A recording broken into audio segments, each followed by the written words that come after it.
పెట్టిస్తా అంటే he wants to create a trouble. ఈ క్రైసిస్లో already మన పార్టీలోకి వెళ్ళి 10 మంది ఎమ్మెల్యేలు వెళ్ళిపోయినాక 38 మందిలో 10 మంది పోయినాక నువ్వు ఇంకో సెకండ్ క్యాండిడేట్ని పెడితే ఎంత కన్ఫ్యూజన్ అవుతుంది? ఎవరెవరు ఎటెట్ ఓట్లు వేస్తారు? అంటే హార్స్ ట్రేడింగ్కి ఈయన ట్రబుల్ షూటర్ గారు ట్రబుల్ని ఓపెన్ చేస్తారు అన్నట్టు. నాకెందుకో లక్కీగా ఒక బీజేపీ ఎమ్మెల్యే గారు ఫోన్ చేసి, అక్క మరి పెద్దసారి పర్మిషన్ ఉందా హరీష్ అని ఇట్లా అంటున్నారంటే, నేను డైరెక్ట్గా పెద్దసారికే ఫోన్ చేసి నాన్న మరి ఇట్లా అంటున్నారు, మనం సెకండ్ క్యాండిడేట్కి పర్మిషన్ ఇస్తారంటే, nothing doing, only Shravan will get elected, ఎవరు చెప్పారు మీకు అన్నారు. అంటే నేను ఆ విషయం వెంటనే అటువైపు కన్వే చేసిన, లేదండి మాకు అట్లాంటి ఆలోచన లేదు.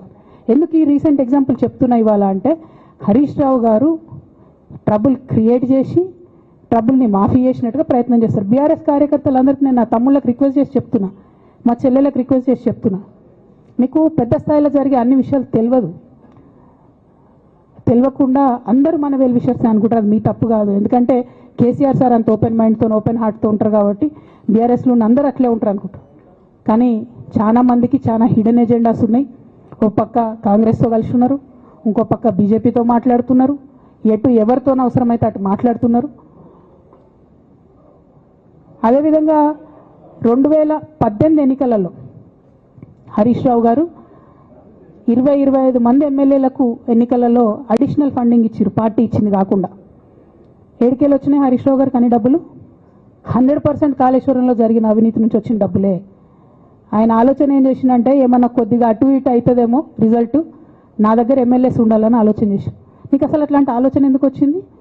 నేను కట్టప్పలాంటోని కేసీఆర్ గారి దగ్గర ఉండేటోని అంటావు కదా, నీకేం అవసరం వచ్చింది ఎమ్మెల్యేస్కి సపరేట్గా ఫండింగ్ ఇవ్వడానికి? ఎవరికి తెలియదు అనుకుంటారా? ఇది ఎవరు చెప్పారు అనుకుంటారా? ప్రతి ఒక్కరు చెప్తారు ఎమ్మెల్యేస్ ఓపెన్, నా పేర్లు కూడా తెలుసు, చెప్తే బాగుండదు, ఎమ్మెల్యేలు ఇబ్బంది పడతారు. నేను అనేది ఏంటంటే, 2009లో రామన్న సిరిసిల్ల ఎలక్షన్లో మా బంధువుకు సంబంధించిన వ్యక్తులతోని 60 లక్షల రూపాయలు పంపిన హరీష్ రావు గారు రామన్నను ఓడగొట్టడానికి. నిన్నగాక మొన్న ఒక వీడియో మీరు కూడా చూసి, ఒంటేరు ప్రతాప్ రెడ్డి గారిది, మీ మామయ్యను ఓడగొట్టమని ఎంత అంటే అంత డబ్బులు ఇస్తా అని చెప్పిర్రని. ఓ పక్క కేసీఆర్ గారిని ఓడగొట్టాలి, ఓ పక్క కేటీఆర్ గారిని ఓడగొట్టాలి, నిజామాబాద్లో నా ఎంపీ సెగ్మెంట్లో అందరు ఎమ్మెల్యేలను మేనేజ్ చేయాలి, అందరిని మన కేసీఆర్ కుటుంబాన్ని ఓడగొట్టాలి, విచ్ఛిన్నం చేయాలి. కానీ కేసీఆర్ గారి పేరుతో వచ్చేటటువంటి బెనిఫిట్స్ మాత్రం అన్నీ కావాలి. మరి ఇటువంటి వారిని నా రిక్వెస్ట్ కేసీఆర్ గారితో కేటీఆర్ గారితో, వారిని మీ పక్కన పెట్టుకొని నిజం మాట్లాడే నన్ను బయటకు పంపితే మరి పార్టీ బాగుంటుందా? దయచేసి ఆలోచన చేసుకోండి. నేనేమంటున్నా రామన్న మిమ్మల్ని అంటే, నా మీద మీకు కోపం ఉండొచ్చు, నా మీద ఏముందో ఎవరేం చెప్పారో నాకు తెలియదు. నేను మాత్రం నా ప్రాణం పోయినా కేసీఆర్ గారికి హాని జరగాలని కానీ కేటీఆర్ గారికి హాని జరగాలని కానీ కోరుకోను. అది నా నైజం కాదు. ఆడపిల్లలకు అట్లా ఉండదు. ఆడపిల్లలు ఇల్లు బాగుండాలనుకుంటారు. నా మనసుకి ఎంత గాయమైతే, నాకు ఎన్ని అవమానాలు అయితే, నాకెంత ఇన్సల్ట్ అయితే, నా మీద ఎన్ని కుట్రలు జరిగితే నేను ఇట్లా మాట్లాడుతున్నా. ఇది నా బాధ, ఇది నా ఆవేదన. నాన్న చూస్తలేరేంది వీళ్ళనన్నది ఆవేదన, చూసుకుంటా క్షమిస్తారేంది ఇంకెన్నిసార్లు క్షమిస్తారు అన్నది నా బాధ. అంతే తప్ప నాకేం కోపం ఉంటుంది? ఎందుకు కోపం ఉంటుంది? నాకెంత ఎన్ని జన్మల పుణ్యం ఉంటే కేసీఆర్ లాంటి తండ్రి దొరుకుతాడు? కోట్లలో ఒకరికి ఉండేటటువంటి తండ్రి నాకు దొరికిండు. ఆయన లేకపోతే నేను ఎవరు ప్రపంచానికి తెలుస్తుందా?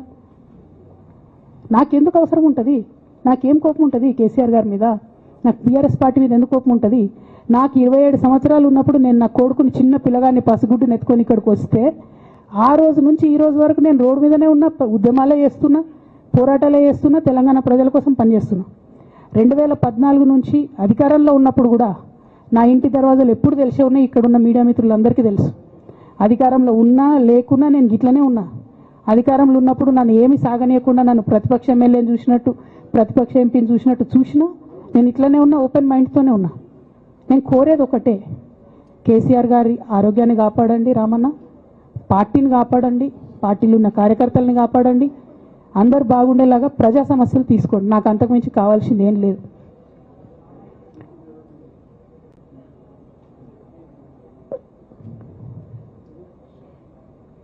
కానీ మొన్న అసెంబ్లీలో అర్ధరాత్రి దాకా పెట్టి రేవంత్ రెడ్డి గారు కేసీఆర్ గారిని తిడుతుంటే దయ్యాలు వేదాలు వాళ్ళు ఇస్తున్నట్టు అనిపించింది నాకైతే. దానికి ఈయన హీరోలాగా ఎదుర్కొన్నాడు, ఈయన 6 అడుగుల బుల్లెట్ అని పార్టీ అంతా ట్వీట్ చేస్తే, మరి 6 అడుగుల బుల్లెట్ ఎవరికి గాయం చేస్తుంది? ఎండ్ ఆఫ్ ద డే ఇవాళైతే నన్ను గాయపరిచింది, రేపు రామన్నను గాయపరుస్తారో కేసీఆర్ని గాయపరుస్తారో. జాగ్రత్తగా ఉండండి రామన్న, నేను చెప్పేది ఏం లేదు, జాగ్రత్తగా ఉండండి, కేర్ఫుల్గా ఉండండి. ఎట్ ద సేమ్ టైం ఈ హరీష్ రావు గారి కారణంగా గమ్మత్ ఏముంటుందంటే, ఒకసారి హంపీకి పోతారు వీళ్ళందరూ, మీ అందరూ తెలుసు ఆ స్టోరీ. హంపీకి పోయి పాటలు పాడుకుంటారు, మొత్తము చాలా మంది కలిసి కేసీఆర్ గారిని చాలా అవమానకరంగా మాట్లాడతారు, ఒక పార్టీని వెనుపోటు పడదామని డిజైన్ చేశారు. ఇదంతా వీరికి తెలుసు, హరీష్ రావు గారికి తెలుసు. నేను ఆ రోజు సాక్ష్యం ఉన్న హరీష్ అన్న వచ్చి లిటరల్లీ రామన్న చేతులు పట్టుకొని